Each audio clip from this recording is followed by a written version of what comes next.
What's up mga buddy, no? So in today's video mga buddy, i-unboxing natin itong mga buddy, ang tawag dito 3-bit soundbar S1, okay? So unboxing natin, tapos siyempre review natin at saka sound check. So bago ang lahat, roll the intro muna.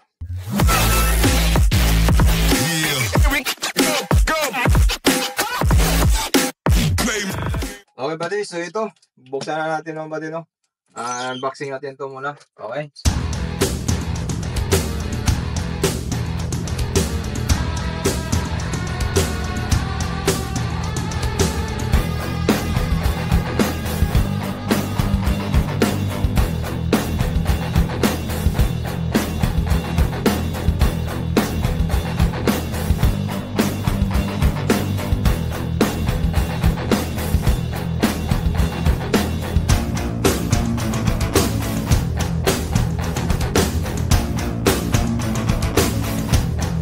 So ito mga buddy, no, yung soundbar niya mga balong. So buksan natin, tanggalin natin sa ano, kanyang plastic foam. Okay.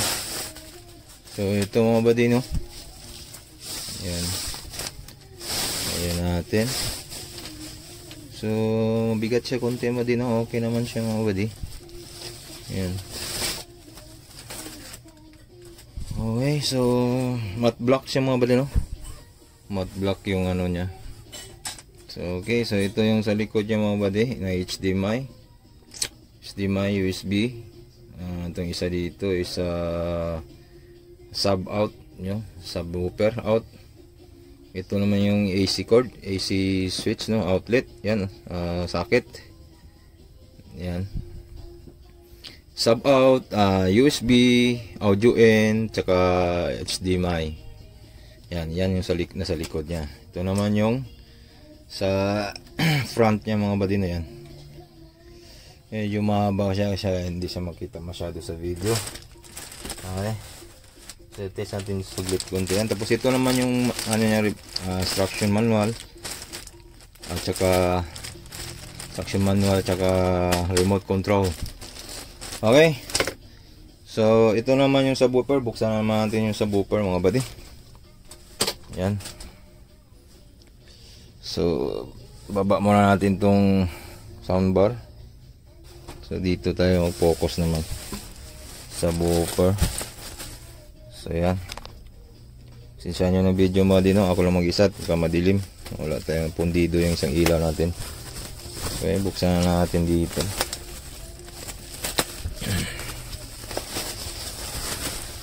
Okay.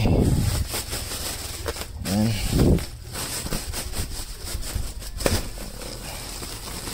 Yun, no. Madilim din, no. Hindi makita. Itim kasi ito eh. Yan, no.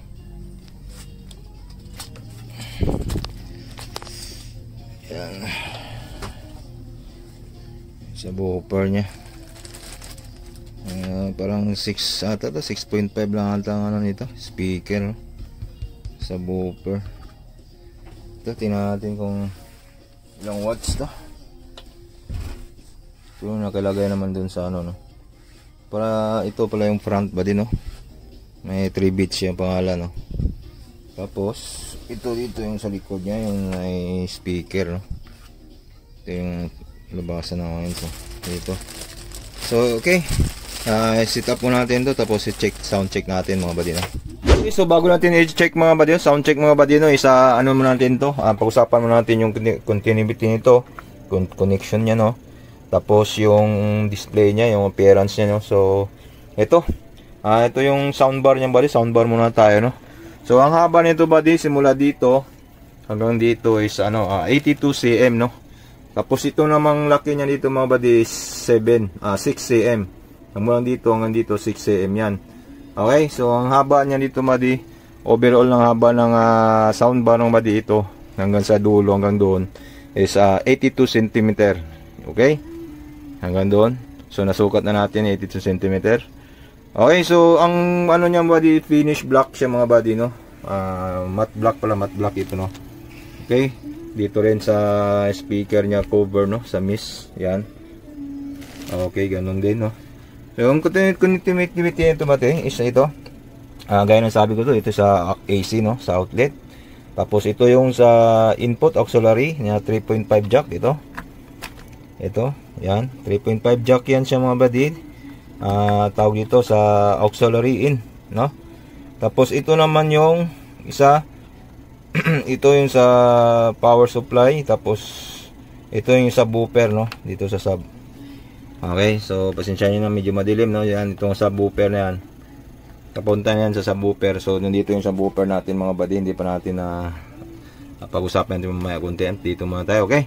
So yan ang connection niya mga buddy. Simple lang mga buddy, no? Yan, may HDMI na rin siya, okay?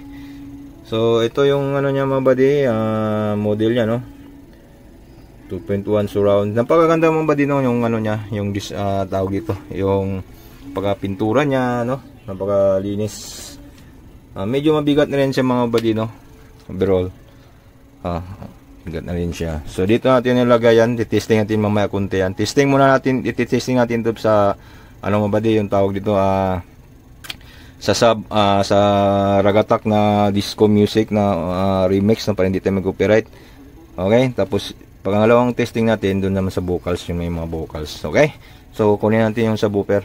Okay, ito yung subwoofer natin buddy, no? Pag ganyan guys yan, yung ano niya, ang nakaharap niya is ano, ito yung nakaharap niyang mabadi, no, na may tatak. Yan, may pangalan 3-bit. Okay, sukatin natin. So dito ang haba nito 21 cm. Tapos yung doon naman papunta doon is 28 cm. Yan, 28 cm yan. Tapos yung height naman niya mabadi, height niya 33 cm.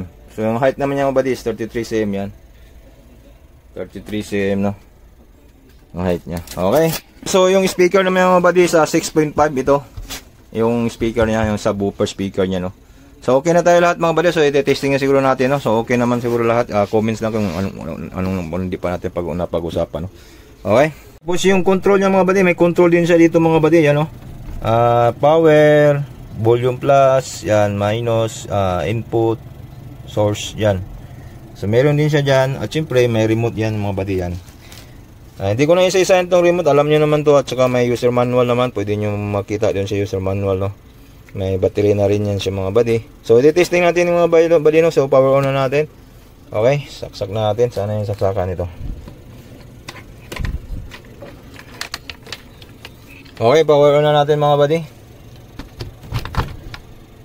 Okay, so naka-display na siya mga buddy, no? Ngayon, power on natin buddy. Ito lang power on niya buddy, no? So, dito kasi yung ano niya, sensor niya. So dito tayo magtututok. Yan. Nilagay ko na sa auxiliary buddy kasi magsa-sound check tayo gamit ng ating PC, no? Dito tayo sa PC.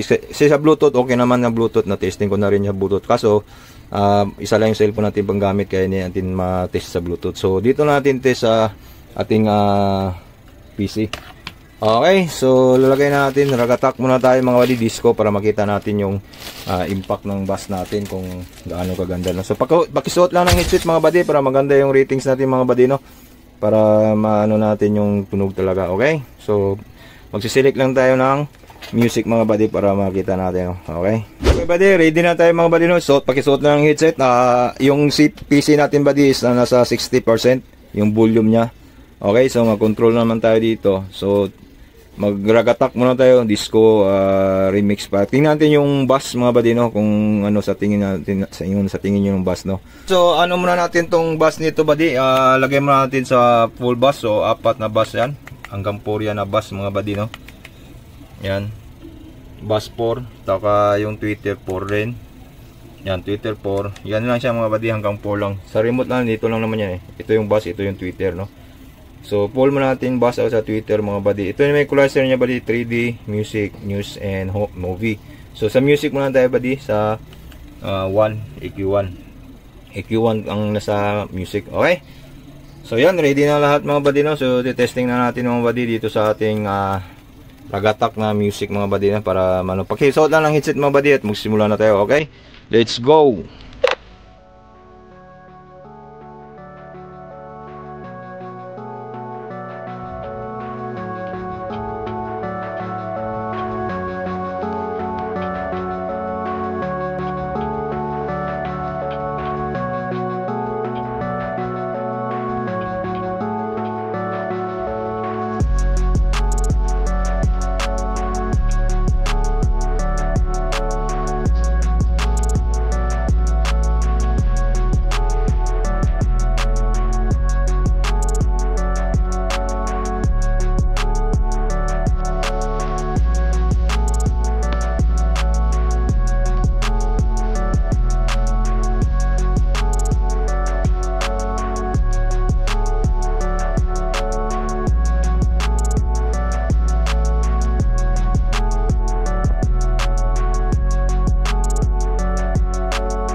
Okay, try natin yung movie buddy. So, lagay natin dito is movie. Okay. Yan.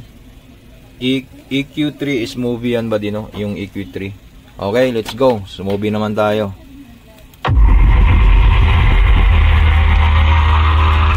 I didn't think you survived.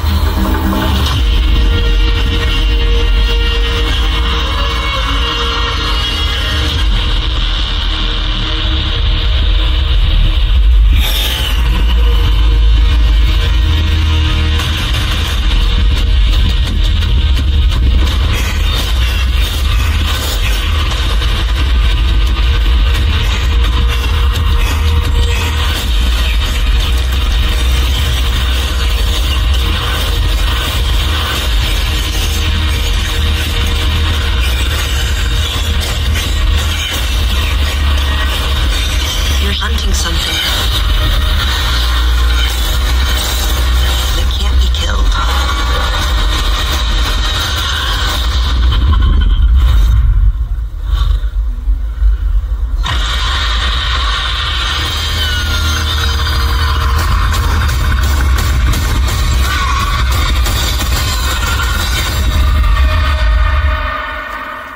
Okay buddy, so there you have it. Narinig natin yung review natin, unboxing, review, sound check. So hindi na natin i-tear down to buddy. Kasi may ano nang pag i-tear down natin. Nasaka na siguro pag mga 3 months na gamit natin, i-tear down natin. So yan, ito yung review natin ng 3-bit S1, no? 3-bit soundbar S1. So yan. Overall buddy, napagandang tunog. So yung surround niya mga buddy, ito sa kanyang soundbar buddy, napakagandang surround buddy, no? Pag lalo na pag sa movies tayo, no? Nasa kwarto tayo. Yung surround niya is napakaganda kahit 82 cm lang yung haba niya, pero at least na ano natin yung surround niya, no?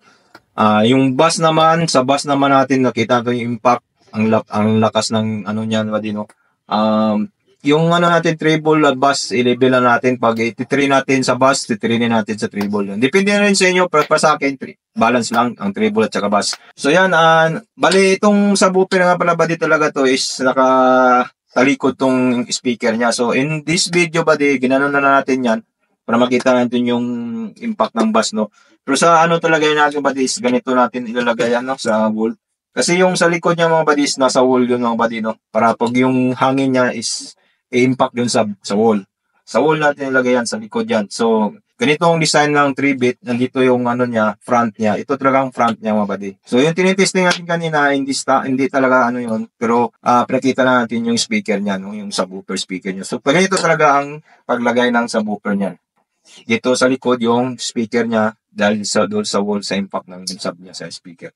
Okay, so overall, maganda naman ba din, nakapakinggan naman natin at sana nag-headset tayo ng ating check yung sound check natin. Sana naka-headset tayo mga banilo para naman maganda yung ratings natin. Kasi pag sa cellphone or sa TV or sa ano lang tayo manonood is iba, no? Ibang speaker talaga. Hindi tulad nung naka-headset tayo.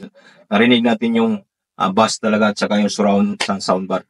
Okay, so mga buddy, thank you so much for watching mga buddy, no? So sa mga gustong bumili mga buddy, I leave the link in the description kung gusto niyo bumili or mag-check lang kayo. Okay, so sa nagbabalak na bumili ng mga soundbar, ng mga ganito, no? So itong video na to is para sa inyo, para may idea kayo, okay ba siya, yung haba, ang laki, na-measure na natin yung haba, laki ng subwoofer, at saka itong ating surround, no? Itong soundbar. Okay, yung connectivity naman nila, napakasimple lang, is HDMI input, ganun lang, socket. So ganun lang mga buddy, napakadali lang connection niya. At saka napakaganda buddy, sa totoo lang napakagandang tunog nito. 3-bit, no? Magandang brand na, sinubukan ko tong brand na to kasi palagi lang yung JBL yung narinig natin, yung mga ano, medyo mahal kasi yung JBL, no, buddy, no? So dito lang tayo, medyo ano lang yung price niya, no, buddy, no? Yung price niya is medyo medium lang, pero hindi ka talaga magsisisi sa tunog niya mga buddy, sa totoo lang buddy, no? Tulad sa mga competitor niya na mga medyo mga JBL, mga ganun. Wala tayong ano doon, no? Wala pa tayong budget para doon. So dito lang tayo sa 3-bit. Napaganda buddy, kahit yung price niya is ganyan lang, medium lang siya, hindi naman siya kataasan, hindi rin kababaan.